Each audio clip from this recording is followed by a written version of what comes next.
भक्ती योग. मार्च महिन्यानंतर आता एकदम 1 ऑक्टोबरला मी या भक्ती योगावर आज चिंतन मांडणार आहे.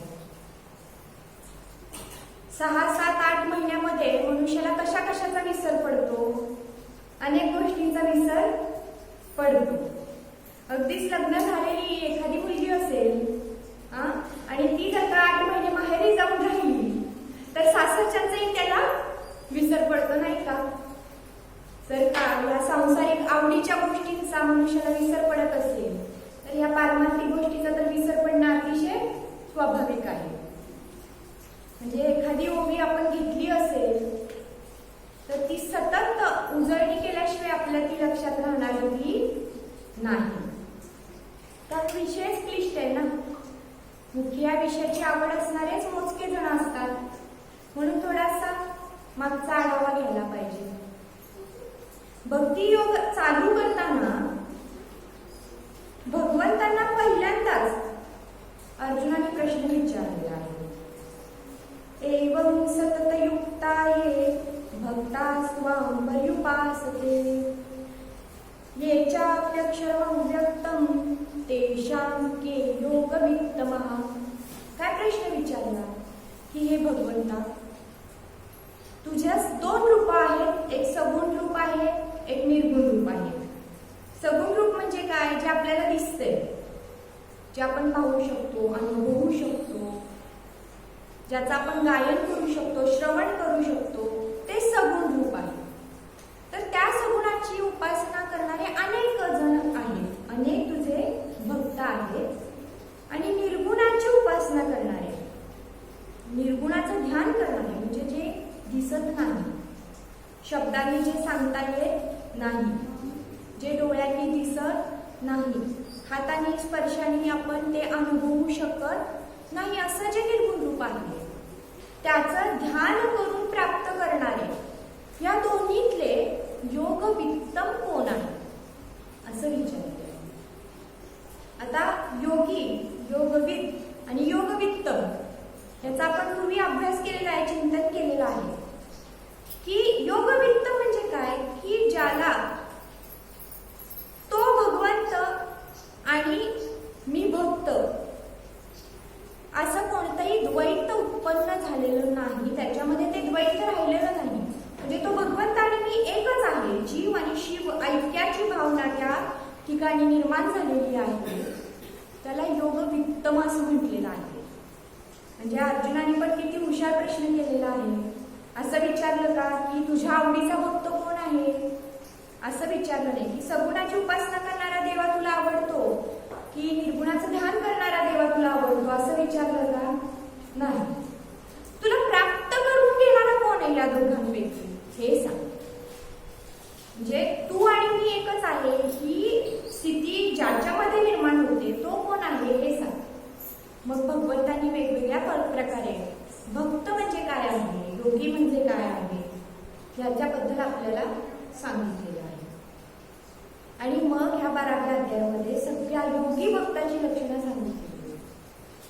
मागच्या 13व्या श्लोकामध्ये शेवटच्या चिंतनात आपण बघितलं की कसा भक्त भगवंताला अपेक्षित आहे, कोण त्या भगवंताशी ऐक्यरूप प्राप्त करून घेऊ शकतो. तर अद्वेष्टा सर्वभूतानां मैत्रः करुण एव च निर्ममो निरहंकारः समदुःख सुखक्षमी.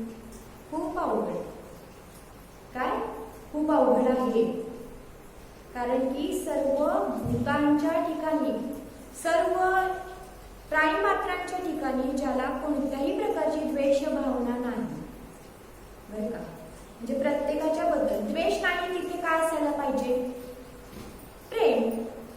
बरोबर. विरुद्धार्थी शब्द, समानार्थी शब्द आपण शिकत आलो लहानपणापासून. म्हणजे जिथे द्वेष नाही तिथे प्रेम पाहिजे. म्हणजे भगवंतांनी सांगितलं की द्वेष नको, कोणत्याही व्यक्तीच्या, कोणत्याही प्राण्याच्या बद्दल मनामध्ये द्वेष नको. तर काय असायला पाहिजे? मग प्रेम असायला पाहिजे. असा जो भक्त असतो तो मला प्राप्त करून देतो असं भगवंतांनी सांगितलं. पुढे काय सांगितलं?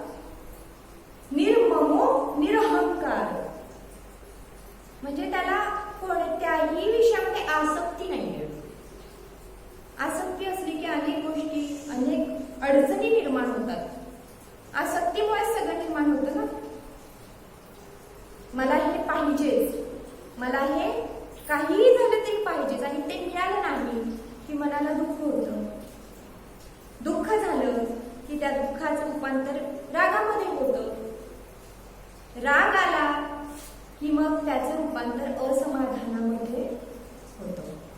मग अशी व्यक्ती जर का आसक्त होत राहिली तर ती भगवंताकडे वळू शकणार नाही. म्हणून ती कशी पाहिजे तर निर्मम, कोणत्याही विषयामध्ये तिला आसक्ती असता कामा नये. निरअहंकार.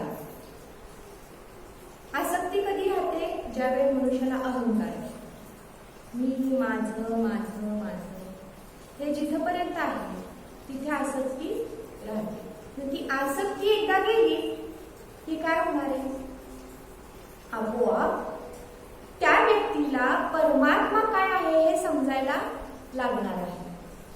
म्हणून सांगितलं भगवंतांनी की योगवित्त व्हायचंय ना जर तुला, तर काय व्हायला पाहिजे?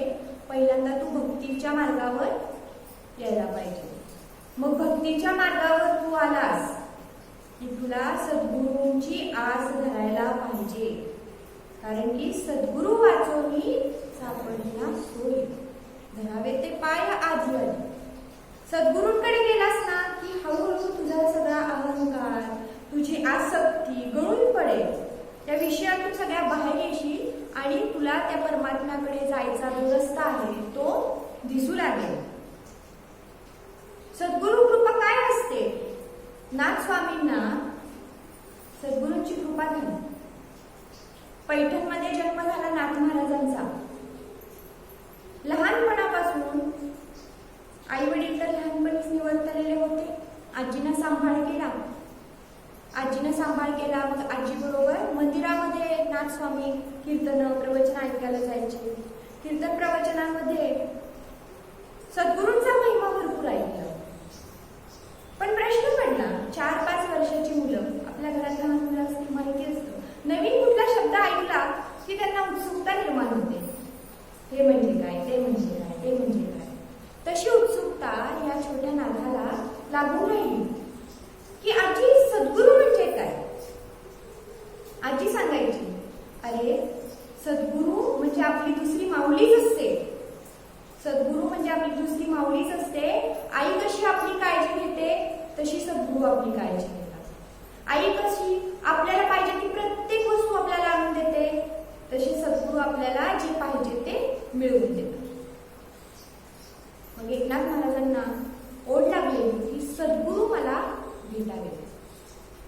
एके रात्री घरातून बाहेर पडले आणि दौलताबादच्या किल्ल्याकडे पायात बोलू लागले. ऐकून माहिती झाले होते की जनार्दन स्वामी नावाचे एक गृहस्थ त्या दौलताबादच्या किल्ल्यामध्ये राहतात आणि त्यांनाच आपण आपलं सद्गुरू मानायचे आहे असं त्यांनी कीर्तन ऐकून ठाम ठरवलेलं होतं. आणि दौलताबादकडे निघाले. रात्री दौलताबादच्या किल्ल्याजवळ पोहोचले. तिथं पहारेकऱ्यांनी अडवलं. पहारेकऱ्यांना सांगितलं की मी शिष्यत्व पत्करण्यासाठी आलेलो आहे, मला जनार्दन स्वामींचं शिष्य बनायचं आहे. तरी सुद्धा रात्रभर वाट बघायला लावली पहारेकऱ्यांनी. रात्रभर वाट पाहिली. दुसऱ्या दिवशी ज्यावेळेस जनार्दन स्वामींना कळालं की असा एक छोटासा मुलगा आलेला आहे, त्याला माझा शिष्य बनायचा आहे.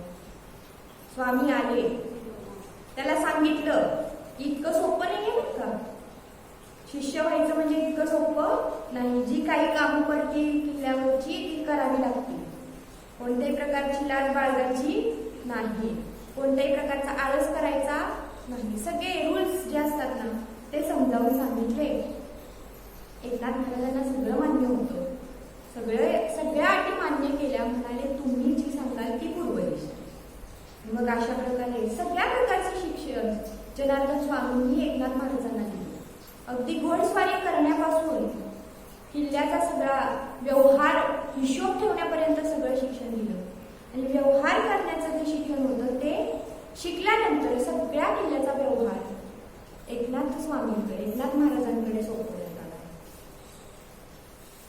एकदा असंच रात्री सगळं झाल्यानंतर, सगळी कामं बघून झाल्यानंतर, दैनंदिनी झाल्यावर हिशोब करत नाथ महाराज बसले. हिशोब करता करता एका पैशाचा हिशोब काही लागला. किती? एका पैशाचा. आता आपल्याला काही एका पैशाची किंमत नाही, पण त्यावेळेस ती भरपूर होती. रात्रभर विचार करत होते की ह्या एका पैशाचं काय झालं असेल, कुठे खर्च झाला असेल. रात्रभर झोप लागली नाही. उद्या उठून माझ्या स्वामींना सद्गुरूंना हिशोब द्यायचा आहे, मी एका पैशाचा हिशोब लागत नाही, हे चुकीचं आहे. रात्रभर झोपले नाही. पहाटेच्या वेळी कळालं की हा एक पैसा कुठे खर्च झालाय. टाळी आत्ता कळाला एक पैसा कुठे खर्च झालाय. हिशोब घेऊन ठेवला आणि मग त्यांना झोप लागली. थोड्या वेळ झोपले. पहाटे उठायचं ब्रह्ममुहूर्तावर. ब्रह्ममुहूर्तावर उठायच्या वेळेला झोपले होते. आपलं कसं असतं, रात्री थोडासा उशीर झाला झोपायला की सकाळी उठायला अजून उशीर असं असतं ना. पण शिष्यत्व पत्करायचं म्हणजे सोपं नाही. कितीही वाजता तुम्ही झोपा, उठायचं ठरलेल्या वेळेवर त्याप्रमाणे उठले आणि सगळं स्वामींना सांगितलं की असं असं झालं होतं, एका पैशाचा हिशोब लागत नव्हता पण मला तो लागला. सांगितलं की मी माझी अशी तळमळ झाली, मी रात्रभर जागा राहिली. त्यावेळेस जनार्दन स्वामींनी सांगितलं, अरे तू या एका पैशाच्या हिशोबासाठी जेवढा तळमळलास ना, तेवढी तळमळ ज्यावेळेस तुला भगवंताच्या प्राप्तीची लागेल त्यावेळेस तुला तो भगवंत परमात्मा प्राप्त होईल. कारण की सतत टुणं लागलेलं असायचं ना सद्गुरूंकडे की सद्गुरुराया मला भगवंताचं दर्शन कधी होईल, मला दत्तात्रयांचं दर्शन कधी होईल. मग त्याच्यासाठी ही केलेली लीला स्वामींनी केलेली की तुला ह्या एका पैशासाठी जेवढी तळमळ लागली ना तेवढी तळमळ लागू दे, त्यावेळेस तो भगवंत तुला प्राप्त होईल. म्हणजे बघा, एकदा का सद्गुरूंच्या हवाली आपला आत्मा गेला, आपला देह गेला की ते बरोबर रस्ता दाखवला. हो ना. कितीही शोधला भगवंत तरी कळणार आहे का, दिसणार आहे का, कुठे जायचं कळणार नाही. तो सद्गुरू, ते सद्गुरू सुद्धा त्या हक्काचे लागतात. तेवढी ताकद त्यांच्याकडे लागते. सद्गुरू हे आजकालचे असतात, मंत्रतंत्र उपदेशिते घरोघरी गुरु आले ते, जो शिष्यासी मेली सद्वस्तु ते, सद्गुरु तयासी श्रीकृष्ण म्हण. भगवंत कुणाला सद्गुरू मानतात? मंत्रतंत्र सांगणारे भरपूर असतात ना, घरोघरी असतात. पण जो सद्गुरू हाताला पकडून त्या वस्तूपर्यंत, त्या परमात्म्यापर्यंत घेऊन जातो, तेच कोण असतात? खरे सद्गुरू असतात. बाकीचे सगळे गुरु असतात फक्त. मग काही काळाने आता कृपा व्हायची वेळ आलेली होती नाथ महाराजांवर. एक दिवस दौलताबादच्या किल्ल्यापासून 7-8 मैल लांब शिवभंजन तीर्थ नावाचे एक ठिकाण आहे. त्या ठिकाणी एकनाथ महाराजांना जनार्दन स्वामी घेऊन गेले. त्या ठिकाणी गेल्यानंतर दोघं सुद्धा ध्यानाला बसलेले होते आणि एक फकीर तिथे आला. फाटके कपडे घातलेले, गळ्यामध्ये झोळी अडकवलेली असा त्याचा वेश. एक फकीर तिथे आला.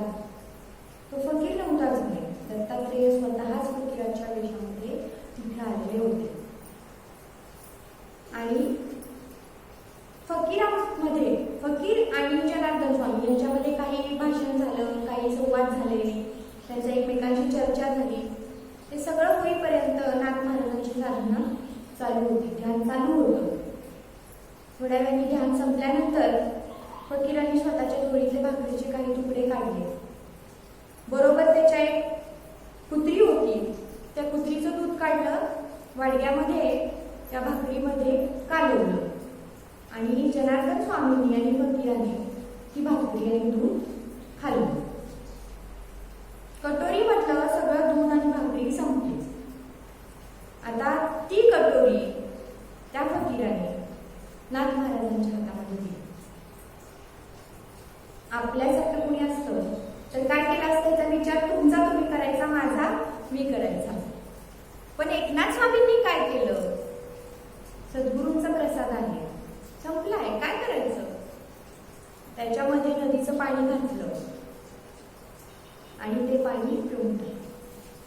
दोघं सुद्धा अतिशय आनंदी झाले. जनार्दन स्वामी सुद्धा आनंदी झाले आणि दत्त फकीराच्या वेशात आलेले दत्तप्रभू सुद्धा आनंदी झाले, प्रसन्न झाले आणि दत्तात्रयांचं दर्शन एकनाथ महाराजांना. अशा प्रकारे निष्ठा असावी लागते, ध्यास असावा लागतो, तर ते सद्गुरूंच्या कृपेमार्फत भगवंताची प्राप्ती होते. आणि ही प्राप्ती होण्यासाठी आपण भक्तियोगाचा चिंतन सिद्ध करत आहोत. ही भक्तियोगामध्ये काय सांगितलेलं आहे? योगी भक्त आणि भक्ती करणारे योगी हे दोन्ही सुद्धा भगवंताला अभिप्रेत आहे. म्हणून 14व्या श्लोकामध्ये पुढचं लक्षण भक्ताचं सांगत आहे, योगी भक्ताचं भगवंत सांगत आहे. संतुष्ट सततम योगी यतात्मा दृढनिश्चयः मय्योर्पितमनो बुद्धिर् यो मद्भक्तः स मे प्रियः. सद्गुरुनाथ महाराज की. हो, काय सांगितलं? संतुष्ट सततम योगी. संतुष्ट असायला पाहिजे माणूस. कसा पाहिजे? समाधानी पाहिजे. कसा? सतत, नेहमी समाधानी पाहिजे. त्यालाच योगी असं म्हटलं जाऊ शकतं. यत आत्मा दृढ निश्चय. त्या आत्म्याचा असा दृढ निश्चय पाहिजे की तो भगवंत परमात्मा आणि मी एकच आहोत. मय्योर्पित मनोबुद्धी, माझ्या ठिकाणी ज्याने मन आणि बुद्धी अर्पण केलेली आहे, यो मद्भक्त समे प्रिय, तोच योगी भक्त मला प्रिय आहे. बाकी कोणताही भक्त मला प्रिय नाही. नुसतं गुरुमाऊलीमध्ये आलं, महाराजांना फुलं वाहिली, मस्तक टेकवलं, आपलं नेहमीच दैनंदिनी आहे म्हणून याला काही अर्थ आहे का? या भक्तीला काही अर्थ आहे का? नाही. घरी वेळ जात नाही म्हणून गुरुमाऊलीत जाऊन बसायचं, असे करणारे पण अनेक जण असतात. त्यांच्याशी आपला काही संबंध नाही, आपण त्यातले मुळीच नाही. आपण खऱ्या अर्थाने येतोय म्हणून आपलं ते भाग्य आहे की आपण मनापासून येतो. आपल्यावर कोणाची जबरदस्ती नाही, आपण मनापासून येतो. आपल्याला काय प्राप्त करायचं आहे ते आपल्याला माहिती आहे ना. आपल्याला तो भगवंत परमात्मा प्राप्त करायचा आहे म्हणून आपण. पण तो प्राप्त करायचा असेल तर वृत्ती कशी पाहिजे? सतत संतुष्ट. संतुष्ट हा सततम योगी. तुम्ही नेहमी समाधानीच असायला पाहिजे, तर तो भगवंत कळेल. आणि ती संतुष्टता कधी प्राप्त होईल? जर आपल्यावर सद्गुरूंचा हस्त असेल, वरद हस्त असेल, तर ती समाधानी वृत्ती प्राप्त होईल. कशी पाहिजे समाधानी वृत्ती? त्याच्यासाठी माऊली अतिशय सुंदर ओळीमध्ये आपल्याला सांगतात. वर्षी विघ्न सागरू जैसा जळे नित्य निर्भरू तैसा निरुपाचारू संतोषी जो. पाऊस पडला किंवा न पडला तरी समुद्राचं पाणी कमी जास्त होतं का? होतं. समुद्रात आहे तेवढंच पाणी कायम असतं. ते बाबा पाऊसच पडला नाही म्हणून समुद्र कधीही आटत नाही, किंवा खूप पाऊस पडला म्हणून समुद्राला कधीही पूर येत नाही. तो जसा आहे तसा. मग ह्याच्यावरनं काय अंदाज घ्यायचा की बाबा मी जगत असताना माझ्या आयुष्यामध्ये सुख येऊ नाहीतर दुःख येऊ, मी आहे तसा आहे. कसा? स्थितप्रज्ञ, संतोषी. एखादी गोष्ट पाहिजे, ती जर मिळाली तरी मला तेवढाच आनंद आहे, जरी ती गोष्ट मला नाही मिळाली तरी मला तेवढाच आनंद आहे. ह्याला म्हणायचं समाधानी वृत्ती. ती वृत्ती जोपर्यंत भक्तामध्ये येत नाही तोपर्यंत तो भक्त म्हणवता येत नाही, असं भगवंत सांगतात. मग त्याने किती भक्ती करो, प्रवचन ऐको, कीर्तन ऐको, रोज देवाला जाऊ, त्याने किती नवस करू, उपास तापास करू, स्वतःच्या शरीराला पीडा देऊ, तो कधी भक्त प्रिय होणार नाहीये भगवंताला. त्यांनी जर का उपवास करायचाच असेल ना तर काय करायचं माहितीये का?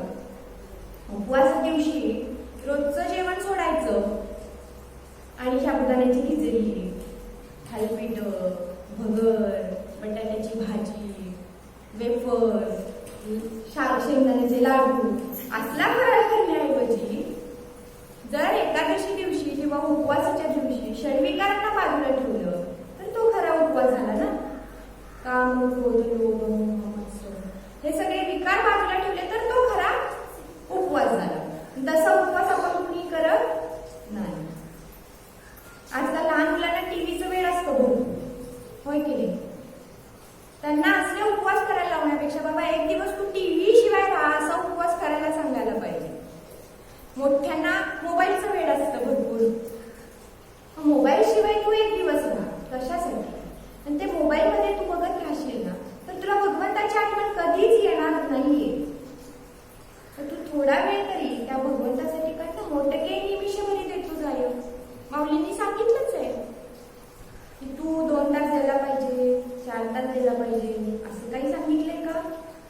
निमिष म्हणजे काय माहितीये? निमिष म्हणजे डोळ्याची पापणी उघडझाप होण्यात जेवढा वेळ लागतो तेवढा. मग तेवढा वेळ पण आपण भगवंताला देत नाही. तो वेळ कसा द्यायचा? नुसता द्यायचा का? श्रीराम श्रीराम जय श्रीराम, दिगंबरा दिगंबरा श्रीपाद वल्लभ दिगंबरा म्हटलं की झालं का? नुसतं म्हणून उपयोग नाही ना, पण त्याच्यामध्ये आपला भाव पाहिजे. त्यावेळेस आपण संसारिक गोष्टी करताना सगळ्या गोष्टी विसरून जातो. कधी जेवताना आपल्याला फक्त आपलं लक्ष जेवणावरच असतं, टीव्ही बघताना फक्त टीव्हीतच असतं. तसं भगवंताचं नाव घेताना असतं का? नाही. हे सगळे आपले आपले विषय आहेत की आपले आपण ते चिंतन करायला पाहिजे आणि त्याच्यातून आपली आपण सुधारणा करायला पाहिजे. खरा भगवंत प्राप्त करायचा आहे म्हणजे काय? भगवंत प्राप्त करणे म्हणजे समाधान प्राप्त करणे आहे. भगवंत तर असा मी कुणाला दाखवू शकत नाही किंवा कुणी मला पण दाखवू शकत नाही की हा भगवंत आहे आणि ह्याला तुला प्राप्त करायचं. पण सगळ्यांना एकच गोष्ट पाहिजे. कोणती? तर सुख पाहिजे. सुख कशातून येतं? तर समाधानातून येतं. पण ते समाधान मनुष्याचं कधीच होत नाही.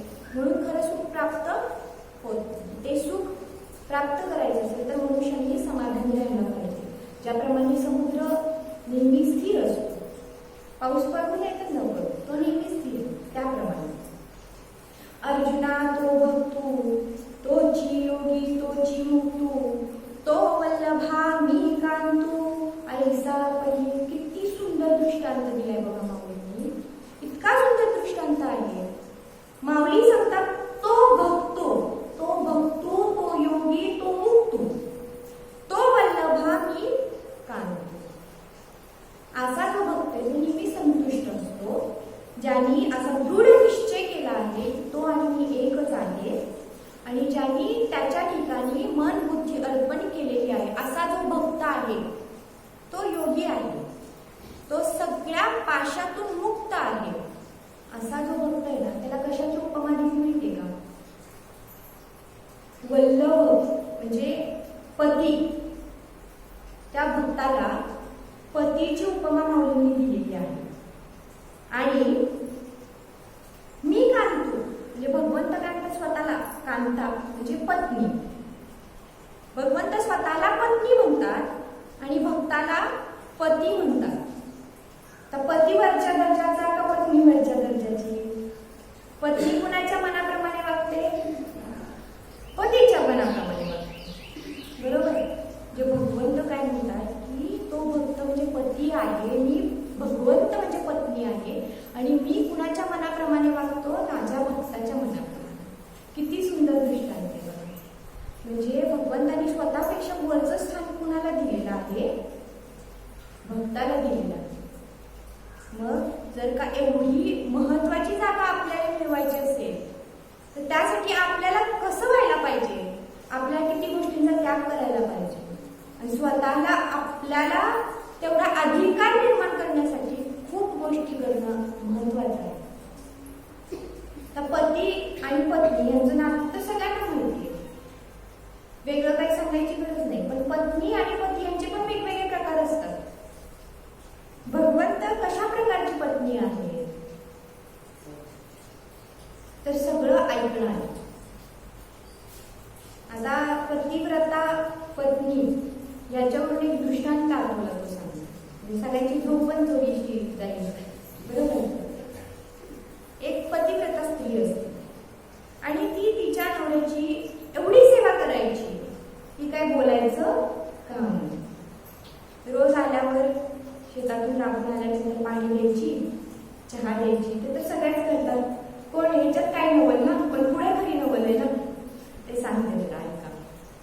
एक दिवस शेजारची बाई त्यांच्या घरी, त्या पतिव्रता स्त्रीच्या घरी साखर मागण्यासाठी आलेली असते आणि ती साखर आणायला आत गेलेली असते पतिव्रता स्त्री. तोपर्यंत तिचा नवरा कामावरून घरी आला. आता कामावरून घरी आला, हातातलं काम लगेच तिनं बाजूला ठेवलं. ते साखर काढायचं गोणीतून ते बाजूला ठेवलं आणि लगेच नवऱ्याच्या सेवेमध्ये रुजू झाली. नवऱ्याला पाणी आणून दिलं. दुसऱ्या दिवशी पण असं झालं. दुसऱ्या दिवशी पण या शेजारच्या स्त्रीच्या घरचं काहीतरी संपलेलं होतं म्हणून ती आलेली होती. या स्त्रिया कशा असतात? अगं बाई सासूबाई बघता का,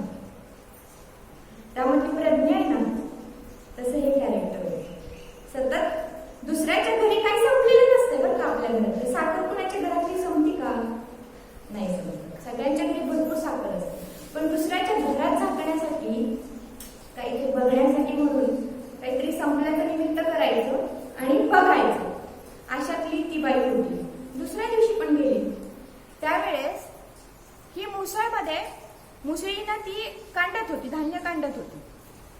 नवरा आला.